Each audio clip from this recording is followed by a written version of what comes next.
Welcome back to the Wrestling Dispatch, everyone. Bash in Berlin was yesterday at the Uber Arena in Berlin, Germany. I thought it was a very good show. We're going to review each match, kind of see where the stories go from here, and give a little bit of backstage news that has come out since the event ended. All right, so according to WrestleTix, over 13,000 tickets were distributed to this event. So we had a very lively, packed crowd inside the Uber Arena, and they got a lot to cheer about. No heels won on this show, unless you're counting Gunther, who's a heel on WWE programming, but he was very much a babyface in Berlin. So when you look at the match results, Cody Rhodes, big babyface, he picked up a victory.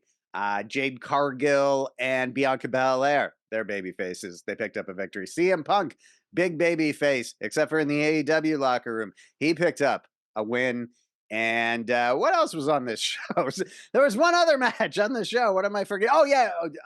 The Terror Twins, Rhea Ripley and Damian Priest defeating Liv Morgan and Dominic Mysterio. So Rhea Ripley gets the pin on Liv Morgan, likely setting up a future rematch for the WWE World Women's Championship in the future. So all baby faces picking up the victories here. But let's start with Cody Rhodes and Kevin Owens, because I thought this told a very interesting story in this match. So this is kind of the thing with Cody Rhodes matches in since WrestleMania, since he won the WWE Championship. I think most fans feel it's very unlikely he is going to lose this title anytime soon.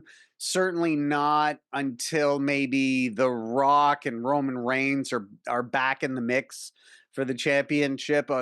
It doesn't seem like it's realistic that Cody has much of a chance of dropping this title until WrestleMania. So they end up having to be very creative to make the matches exciting. And I thought they really achieved that with this program with Kevin Owens. So leading up to this match at Bash in Berlin, the whole story was that Kevin Owens and Cody Rhodes, they're friends. They're good baby faces who don't do anything dastardly to harm one another. But WWE did a really good job of letting the audience and Rhodes know about all the times that Kevin Owens has turned on his friends throughout his career. And it's kind of amazing. Owens is up over a decade in WWE now, I'm pretty sure. Long career before that. So they've shown all these replays of Owens turning on Sami Zayn, the several hundred times that he turned on Sami Zayn. Other times that he's turned on people. And the only one that Owens says he feels bad about is Kofi Kingston. He's been apologizing every week for having turned on Kofi Kingston back when he did. I noticed they don't show any clips of him headbutting Vince McMahon, but I guess that's a babyface move now, so they don't want to do that.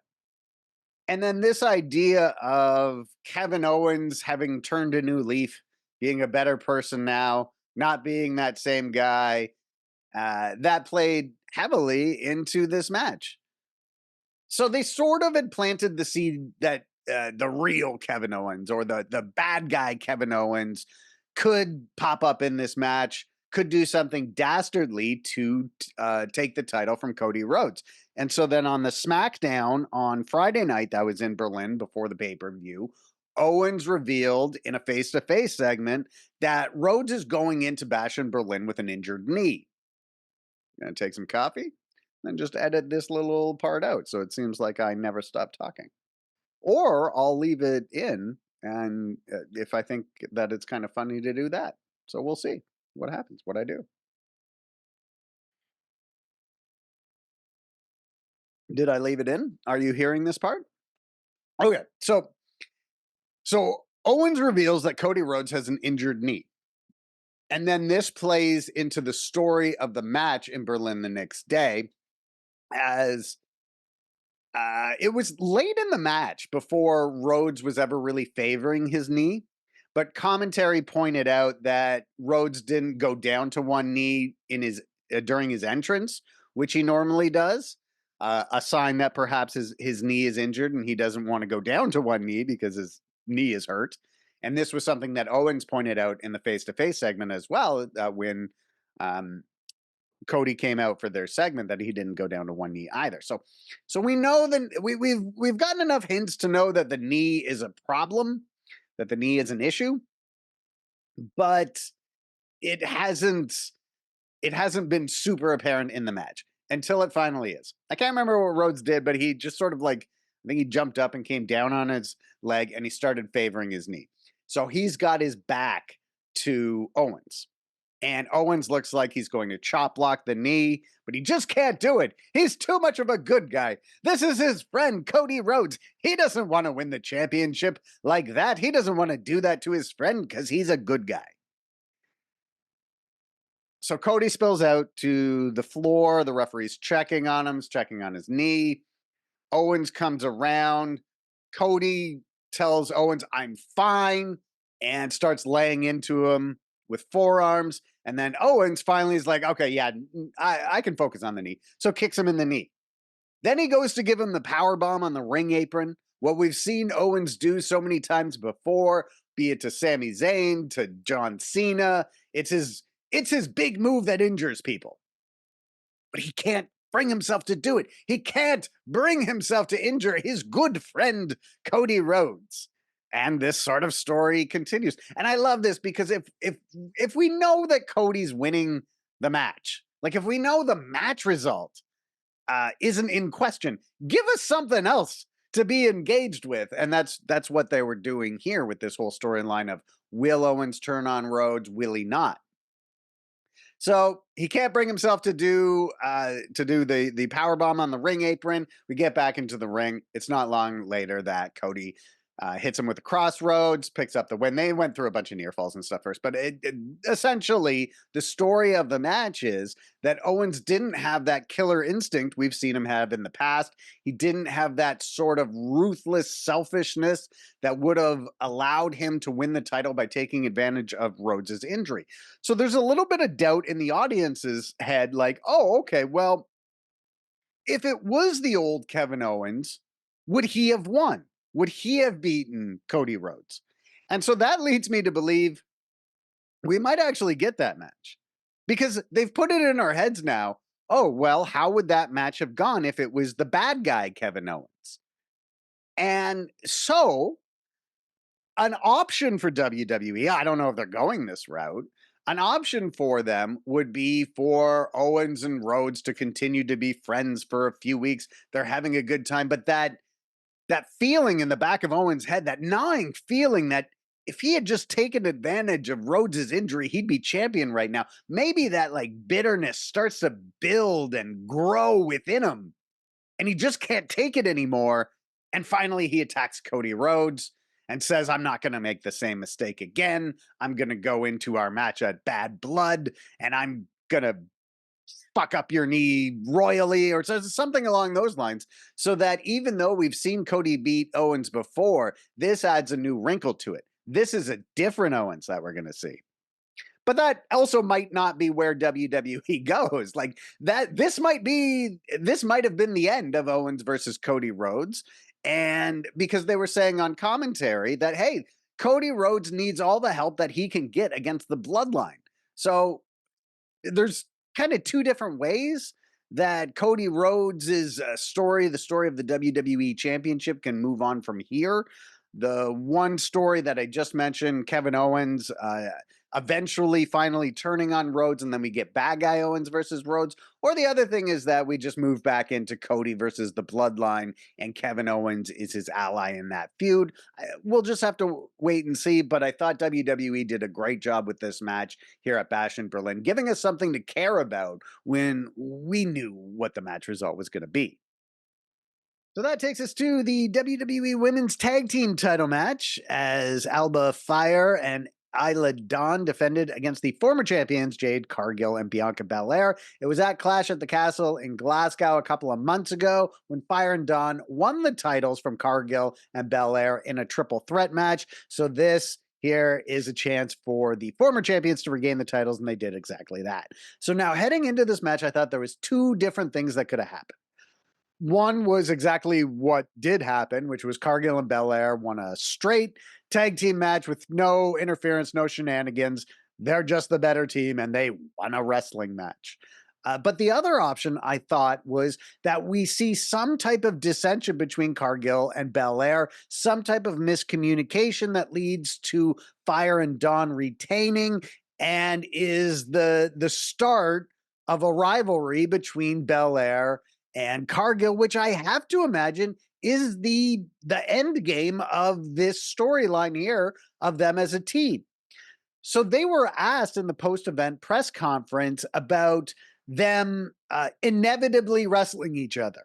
And Cargo was like, they played it up all in storyline. Cargo was like, I don't see it as inevitable as at all. We're focused on the tag team division. But realistically, is it seems like the end game here has to be a feud between the two. Either Cargill turns on Belair or Belair turns on Cargill. Right now, it feels a little bit like this is WWE's way of hiding them in the tag team division. You know, you've got big storylines going on with the singles titles in the women's division. You've got Ripley versus Morgan. You've got Nia Jax just won the championship. She's still feuding with the former champion Bayley. So this is a way for them to take two big stars who I'm sure are going to spend the majority of their WWE careers in the title picture. This is a way to kind of keep them out of that mix a little bit. So that they're doing something else, and it brings more attention to the WWE tag titles, which could use a little bit more establishing as well. But come on, at some point these two are wrestling each other, right? So it does make you wonder, like, who between Cargill and Belair is going to go heel, because I have a hard time picturing Bianca Belair as a heel. I don't think she's ever been a heel, not even in NXT. So for her to go heel, it feels like a big change to her character. And she's someone who has been a top babyface for the company, basically almost her entire main roster run. So it seems like it would be a risky move to take someone who's been so successful in that role and change the character. And then on the other hand, you've got Cargill, who's new. I think fans want to cheer her, but we haven't really established her as a character yet.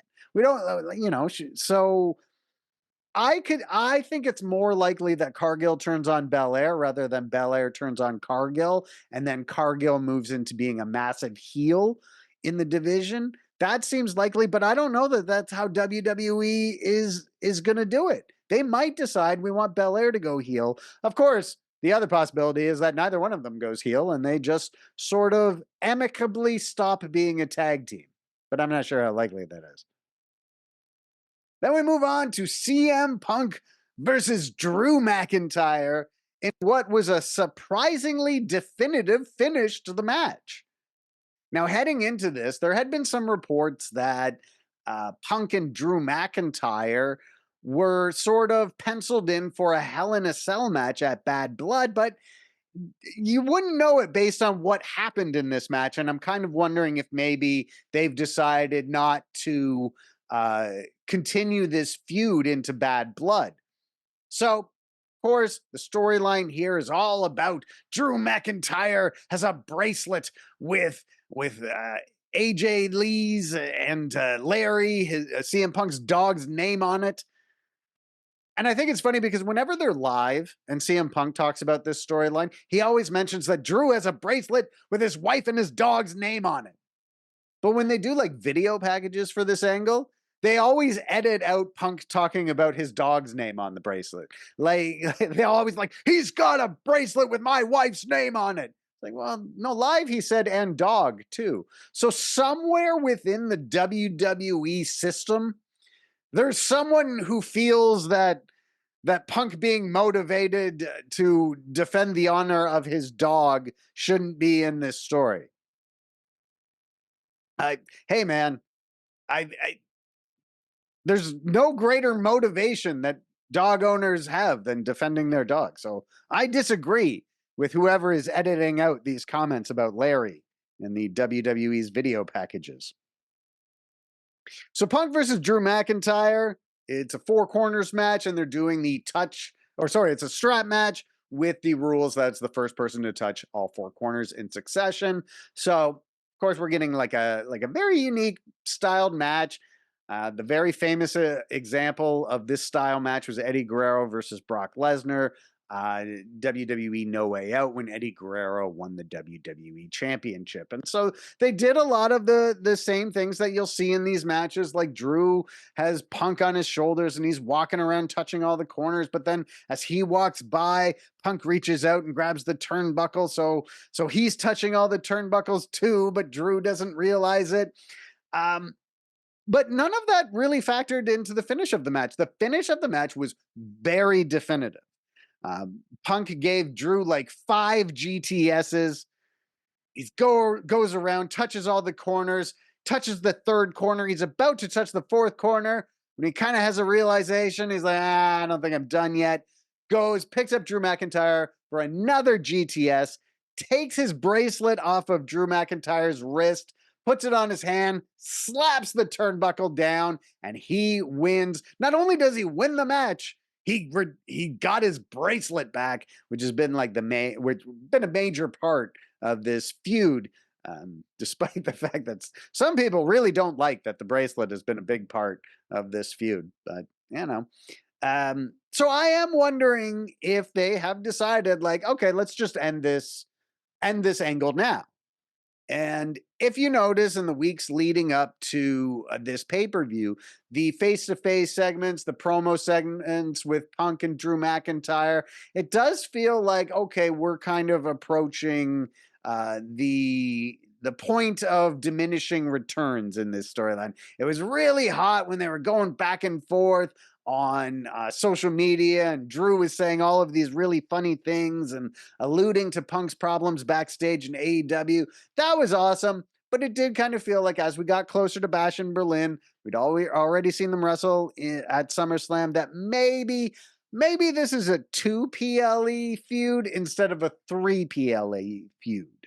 And the audience is definitely being told that this storyline is over. That doesn't mean that it is over, but they definitely want us to believe going into Raw next week or WWE programming leading up to Bad Blood that the story with Punk and Drew McIntyre is over. Because they interviewed Punk in the back, and that was basically what Punk said. Me and Drew were done. I got my bracelet back. I beat him in this match, and my goal now is I want to win gold. So it sounded like Punk wants to go after Gunther and the World Heavyweight Championship on Raw. But that could be a red herring. That could just be something that they threw out there because they want us thinking that this storyline is over, only for Drew McIntyre to come back at some point and find a reason for it to continue. So maybe Drew McIntyre's out and Punk feuds with Gunther, and then Drew McIntyre comes in and prevents Punk from winning the title from Gunther. That's a possibility. I don't know. But definitely they want us thinking that this storyline's over. Punk has won. He's got his bracelet back, and he's moving on to other things. We don't know if Drew McIntyre is moving on to other things, though. So we'll just see where this storyline goes. But I thought this was a really fun match, just because the crowd was super into CM Punk, and he won in such a definitive fashion, and it was a fun match. So good on Punk and Drew McIntyre for this whole storyline.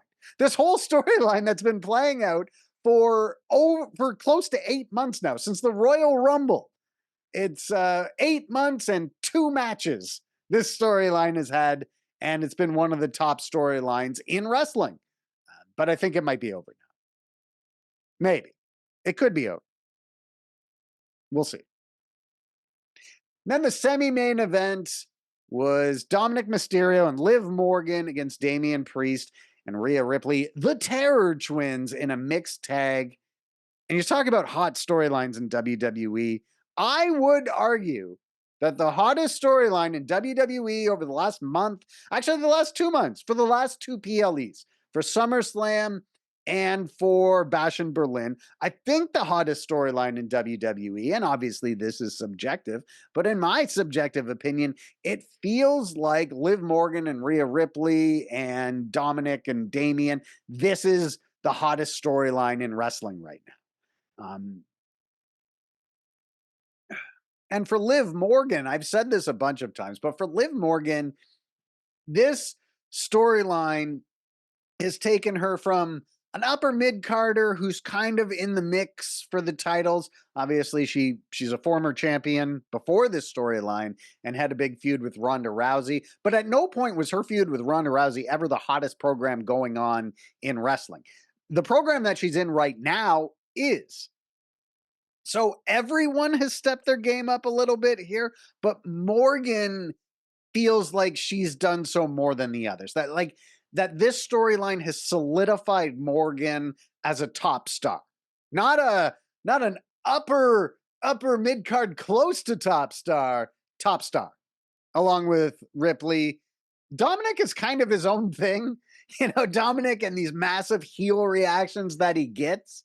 Like he's a bigger star than how he's pushed. He's a bigger star than his push, right? Because he's a star that's in these major angles that do great ratings, lead to big matches, but he himself is not portrayed as a championship caliber wrestler.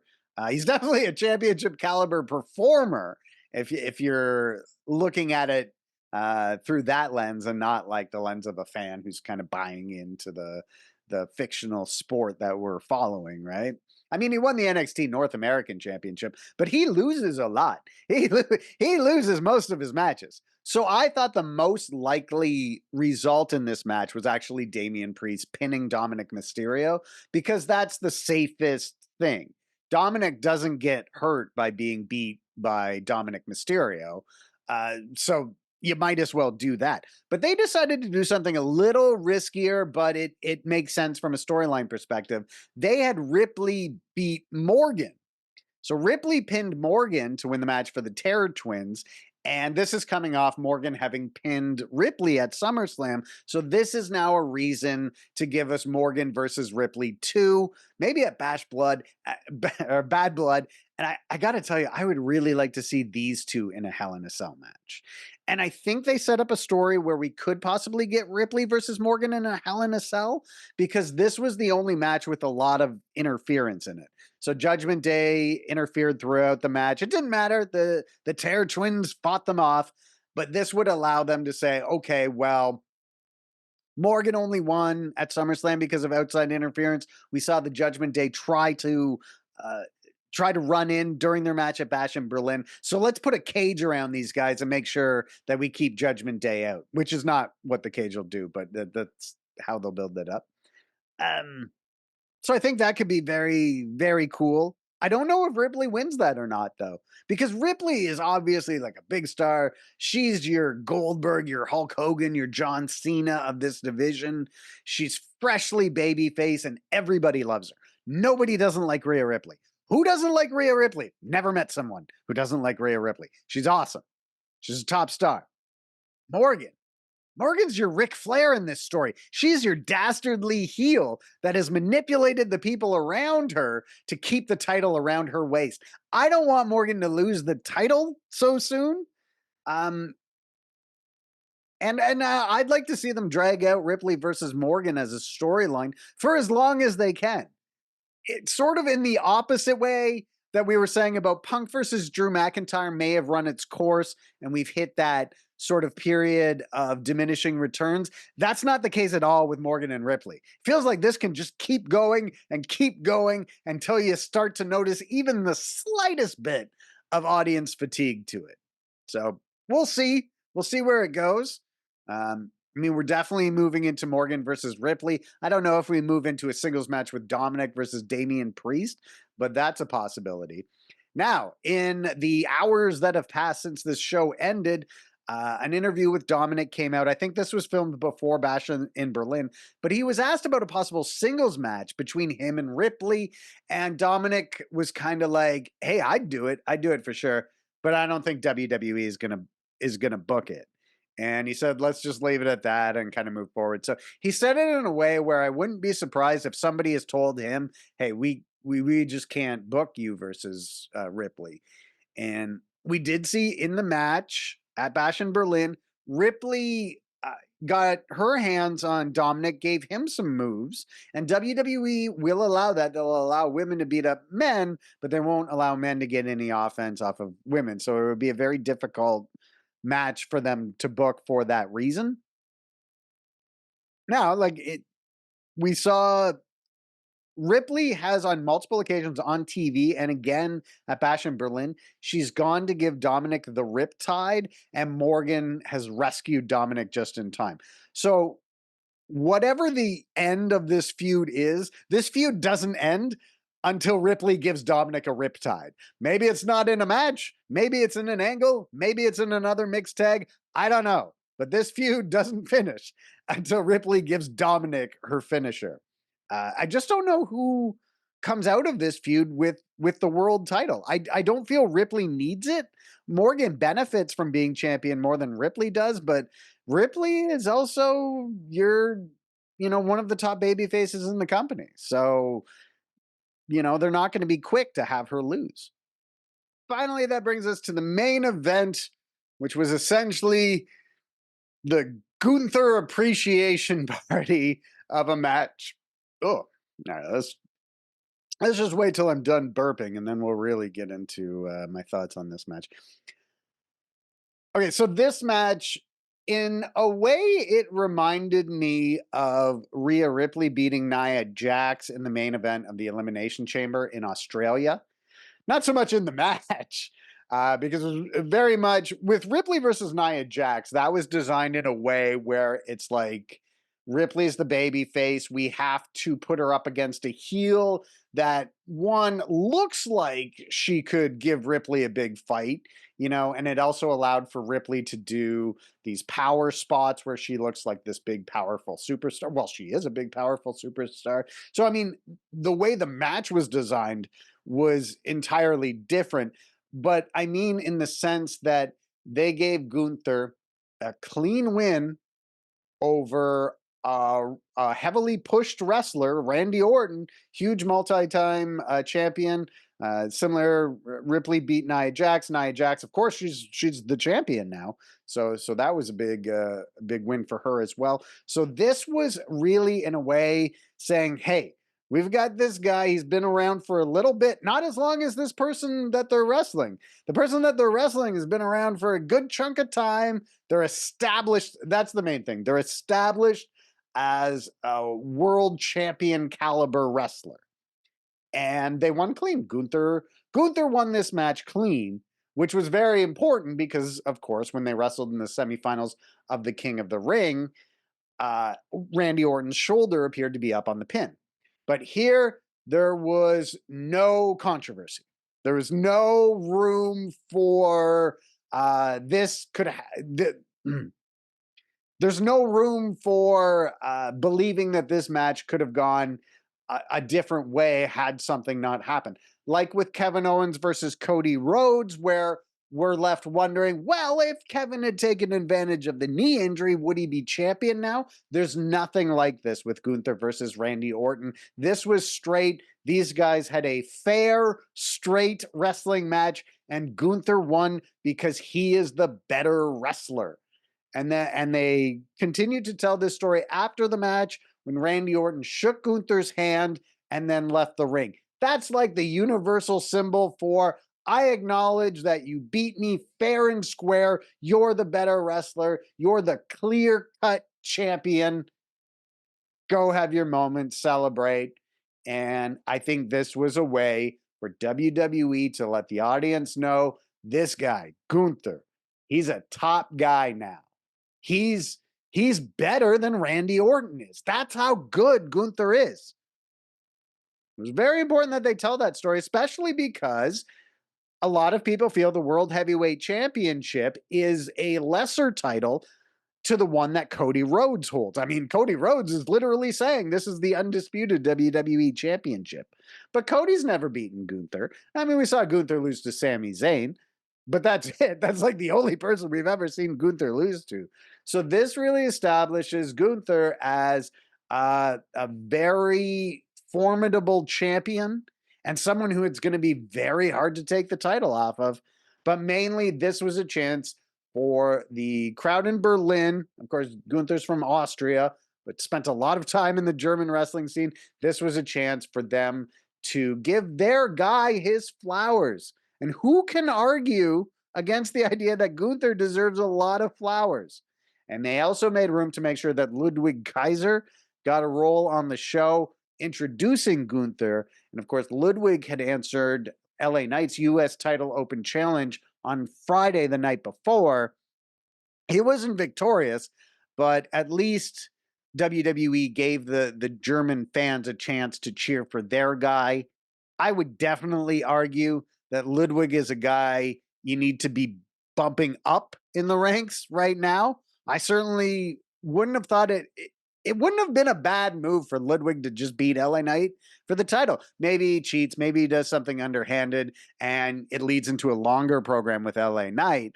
But, what are we doing here? Are we pushing Ludwig or are we not pushing Ludwig?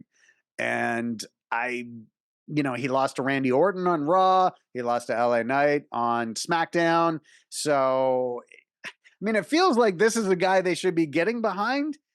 He just has so many things that would make him a valuable star, but they're not giving him wins. So I don't know what the long-term goals are for Ludwig, but it seemed like he could have been pushed a little heavier during WWE's trip to Germany.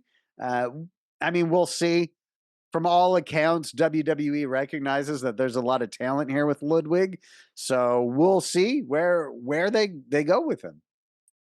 We'll also see where Randy Orton goes from here. Of course, Randy Orton is on SmackDown, I believe. I think he's only in this program with Gunther because of what happened in King of the Ring. I still think that we could see Randy Orton versus Cody Rhodes down the line if, say, Randy Orton turns heel. We've seen Orton and Owens as a team before, so there's lots of different places that Orton can go from here. And then with Gunther, we know that CM Punk has been saying that he wants a crack at the World Championship. So I don't know if maybe that's the next feud, Gunther versus Punk, and then maybe Drew returns to cost Punk the title. I don't know. There's 100 different places that they could go with this. But all in all, I thought Bash in Berlin was another in this string of great pay-per-views that WWE has been doing since Triple H got the creative reins back again. We're seeing him put his view of what professional wrestling should be on the product. And just like he did with NXT takeovers back in the day, he's like, these B-level pay-per-views, these big international shows, 5 matches. 5 big matches that all get the time that they need, and then we save some of these matches for SmackDown or the Raw or whatever. So I know I've heard some people say they're not that into these small numbered match shows, but nobody's complaining about the actual shows. The shows have gotten fantastic reviews from fans, be it like journalists or just fans you read online or Cage Match or whatever. People are into these shows. King and Queen of the Ring was a good show. Backlash France was a good show. These shows, they're great. And Bash in Berlin was another example of that. So thanks once again, everybody, for supporting this video. Please remember to click the like button. That really helps the channel out a lot. Subscribe if you haven't already. That also helps the channel out a lot. Leave a little comment saying that you liked this video or what you liked about the Bash in Berlin show. And also click the notifications bell so you get notified the next time we put out a video. Also, check out, I put little notes up. We have a free Patreon account with spoiler-free wrestling news rundowns. So if you want to follow all the news in wrestling, but you don't want to get, spoilers or these unconfirmed reports from anonymous sources, some of those are in there, but we make sure that they're properly labeled. I believe it's a very responsible way to follow wrestling media, or at least that's what I'm trying to do with it. So thanks again, everyone, and we'll see you probably next time. We'll do a review for AEW All Out. Thanks again.